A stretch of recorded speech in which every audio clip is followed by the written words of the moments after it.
Well, let's get more now. We can speak to Gidi Grinstein, who is a former Israeli peace negotiator under Prime Minister Ehud Barak. He was also involved in the negotiations with the PLO and at Yasser Arafat in the early 2000s. Thank you very much indeed for taking the time to speak to us. I expect you're watching what's happening in Cairo like the rest of us. Does it look to you like we're on the cusp of the end of the war in Gaza? Thank you very much for having me, Tom. And yes, I think that we are coming closer and closer to a deal that may end the war in Gaza. I think President Trump, through a series of statements over the last couple of weeks, actually converged the parties in a very, I would say, aggressive mediating approach. First of all, he said no annexation, no Israeli annexation in the West Bank, which took off a major concern for Arab parties who would have been part of the concluding deal. Another major statement is that he said that Israel will not be allowed to annex any part of the Gaza Strip, which speaks to a major demand, a core demand of Hamas. And then, of course, setting the expectations of the parties about a two-phase deal. Phase one is the hostages, the release of the Israeli hostages still held in Gaza after almost 2 years. October 7 is going to be 2 years. And then in exchange for Palestinian prisoners in the Israeli jails, including a very significant numbers of what we call heavyweights, which means people that were convicted and are in jail for really horrific murders. Some of them are orchestrators of suicide bombings that claim the lives of dozens and dozens of civilians. So in this respect, President Trump has already kind of signaled the outline of what would be a ceasefire, exchange, and then a war-ending deal. Okay, so President Trump has set out some red lines, if you like, and you know, clearly those talks have just got started. What sort of assurances, though, do you think Hamas is likely to seek from Israel? Because, I mean, looking at it from the outside, I mean, in Hamas's situation, were all the hostages to be freed, they would have no more bargaining chips, to put it crudely. So what assurances do you think they will seek from Israel? I think that they're actually seeking the assurances from the Americans, not from Israel, because there's obviously absolute distrust between Israel and Hamas at this phase of the war, in this phase of this relationship. I'm just qualifying because in the past, Israel and Hamas in Gaza did have understandings around movement of people, movement of goods across the border, traffic, moving in of money, and even some restraint about use of military force in the engagement. All that belongs to the past. Now Israel and Hamas are in a condition of total lack of trust and absolute direct confrontation, what you may call a total war between the parties. So Hamas will expect guarantees from the Americans, especially since Hamas holds Israel to be the one who violated the ceasefire of January that was signed in January 2025, and Israel walked away from the ceasefire about 6 weeks later in March 2025. So Hamas wants assurances for the Americans. What are these assurances? They are the following. Number one, that eventually Israel will fully withdraw from Gaza. Number two, that Gaza will eventually be run by a self-governing Palestinian entity. They've already said yes to what is called a technocratic government, or a government of technocrats. What we mean by that is people whose credibility and qualifications for the job are the ability to build and run systems like healthcare, welfare, education, obviously the reconstruction of Gaza. So that will be a second major plea. A third thing is that once they leave Gaza, they have immunity. In this respect, I think that Trump understandings with Qatar, that where the United States has pledged to the security of Qatar, to the invulnerability of the Qatar sovereign space after Israel's attack on the Hamas leadership in Doha, that I hold this to be part of the deal, meaning it is essential for the Qataris to be able to say to Hamas leaders, if you come out of Gaza and you come to Qatar, you'll be in a safe haven, meaning if you, especially if you really live up to your pledge to stop the use of terrorism. That will be, I think, the third. The fourth element, which is very important for them, is that essentially, as Gaza is being reconstructed, I think that they will want to see that some of the civilian infrastructure of Hamas is integrated into the governing body of Gaza. But that is further down the road. Okay, you make a lot of key points there, and one of them, which is not going to be lost on our audience, is the fact that one of the members of the delegation, I mean, the leader of the delegation of Hamas, is of course Khalil al-Hayya, who survived that assassination attempt in Doha.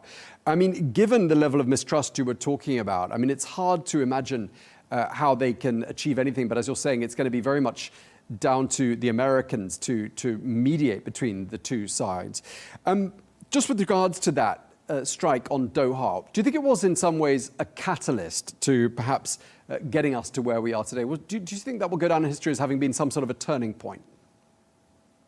I think it's actually almost a pivotal moment in this whole conflict, because to the extent that I can judge from the American side effectively probably thought to themselves, this is going too far.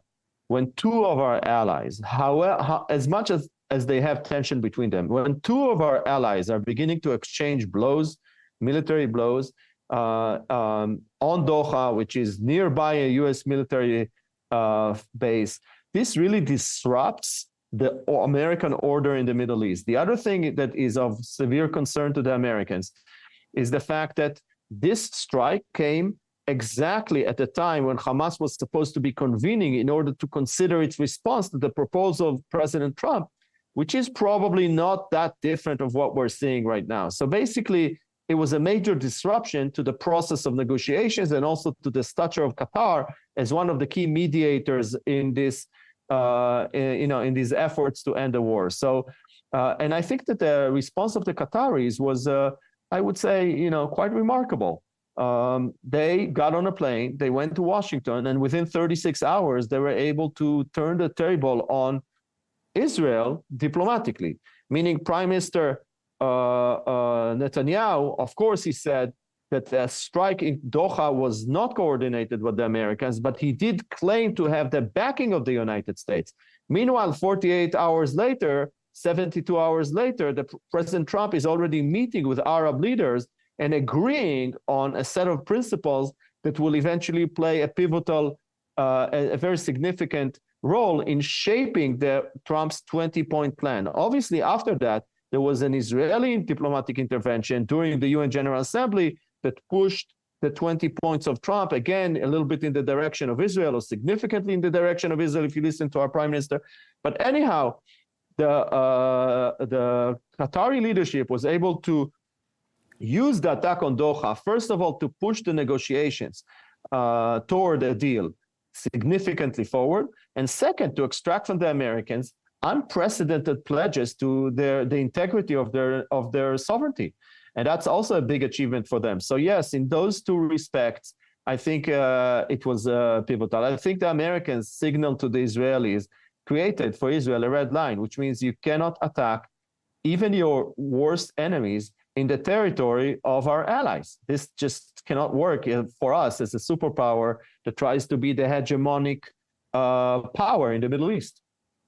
Let's talk about what's going to be under discussion in Egypt. So obviously the hostages are the initial focus. Then if we look further on down the 20 points in the plan, of course, this request, this demand that Hamas disarm, but Hamas saying we won't disarm until we get a state of our own, a Palestinian state. How much of a spoiler do you think this demand that Hamas disarm and their subsequent rejection is going to be? First of all, I want to elaborate a little bit of what does it mean for Hamas to be taken out of Gaza. There are four elements to this process. Number one is, of course, the dismantling of the armed capabilities of Hamas. We'll get back to that in a moment. The second is the political level, and that is that Hamas will not be able to participate in the Palestinian governing body, whether appointed or elected. I want to remind the audience that this is a provision in the Oslo Accords, meaning a party that does not accept the Oslo Accords cannot participate in the Palestinian Legislative Council. The problem is that this specific provision was ignored by the Americans, believe it or not, during the Bush administration. And they're the ones who pushed to allow for Hamas to participate in the elections. We could be seen, I'm talking about January 2006, could be seen as the beginning of the starting point of the tremendous crisis that we're in right now. So security and politics. The third element that needs to happen is that the social system of Hamas will be replaced by the education, welfare, and healthcare infrastructure of the self-governing Palestinian body. And the fourth element that has to be dismantled is the economic mechanism, the economic infrastructure of Hamas that relied primarily on their ability to control the borders and therefore the trafficking and the smuggling into Gaza, and also to control the labor pyramids into Israel that were a major source of income, and third, of course, to collect taxes within Gaza. So all these three elements are gone. So if I ask myself, are we on our way to dismantling Hamas as we understand it as an organization in Gaza? I would say yes. The economic component is no longer there. The social component should be replaced by the self-governing Palestinian body. Of course, in the agreement itself, in the 20 points, there's no participation of Hamas in the Palestinian political system. And now we're left with the security component. Now, there is a level. Hamas was a terror army that established itself in Gaza. This is the Israeli perspective. Hamas has been severely decimated and diminished. All of its strategic capabilities are probably gone. A lot of the tunnel infrastructure is destroyed. So it's what we call the frameworks, okay? The fighting frameworks, like the brigades and the battalions and even the platoons. All of this is now dismantled. So we're left with groups of fighters. And beyond a certain point, it gravitates from an army challenge to a law enforcement challenge. At that point, it should be the responsibility of the international force and the Palestinian police in Gaza to take care of the last remaining Hamas people who refuse to hand over the guns. I have to say that Israel wants the demilitarization of Gaza, but at the same time, Israel wants to enforce the demilitarization of Gaza, and that requires the police and military force. So there is a tension there, and I think that at some point, the Americans will turn to Israel and will say, which is it? Absolute demilitarization, or do you want a security force, which is effectively a Palestinian security force in the longer term that governed Gaza, similar to the West Bank? So I think that, but the overarching principle should be the unitary of force under the Palestinian government, which is the same principle that is being applied in Lebanon, which underlies the demand to dismantle the military capabilities of Hezbollah. This is the overarching principle and should apply in Gaza, it should apply in the West Bank, it should apply in Lebanon, and in fact, also in Syria and everywhere. Okay, and just lastly, I mean, we heard what sounded like Prime Minister Netanyahu rejecting one of the points of the 20-point plan, that very next day after having discussed it with President Trump. Namely, he said a Palestinian state, that's not going to happen. He said that in Hebrew the day after he'd spoken with President Trump. But how much pressure is Netanyahu under domestically to reach some sort of a deal right now? So Netanyahu is under tremendous pressure to reach a deal now, and these are things that are being seen as by many in Israel. Of course, Netanyahu has a very strong base that supports the claim that there will not be a Palestinian state. That base also rejects the role of the Palestinian Authority. At the same time, there are a lot of people in Israel who say, hey, this is just another political trick by Netanyahu to prevent a deal, a war-ending deal, which he fundamentally doesn't want. So that part of the opposition claims that Netanyahu is using all these long-term political demands in order to undermine the short-term deal. This is the claim against Netanyahu.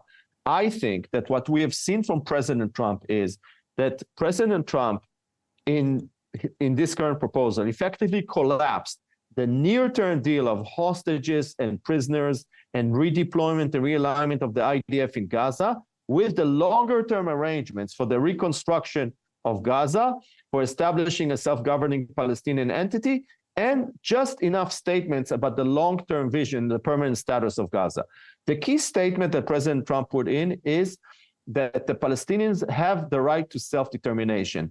And that is absolutely crucial and important. I think even sort of historically important, because many of the people behind the current Israeli government reject the notion that there are two indigenous people in the land of Israel, what we call the land of Israel, between the Jordan River and the Mediterranean, and therefore that the Palestinian people does not deserve the right to self-determination. Meaning when Trump says that the Palestinians have a right to self-determination, he's clashing heads-on with the perspective of the far right in Israel that denies that very statement, that the Palestinians are a people that have a right to self-determination. Now, what is this right of self-determination? It's not the ability as a people to define their political future. So saying the right of self-determination historically also means eventually that the Palestinians have a right to self-government, to statehood, to some political entity that allows them to express themselves and operate as a people in the international environment. Now, whether it's a full-fledged state with all powers and capabilities, like most people think about, or a state that has limited powers and limited abilities, that could be negotiated. But on the basic principle is in the Trump plan. And I think this is why we are closer to a deal than we have ever been in the last year. Okay, well, we really appreciate you sharing that with us. We're going to have to leave it there. Thank you very much indeed, Gidi Grinstein, the former Israeli peace negotiator. Thank you very much indeed for your time, sir. Thank you for having me.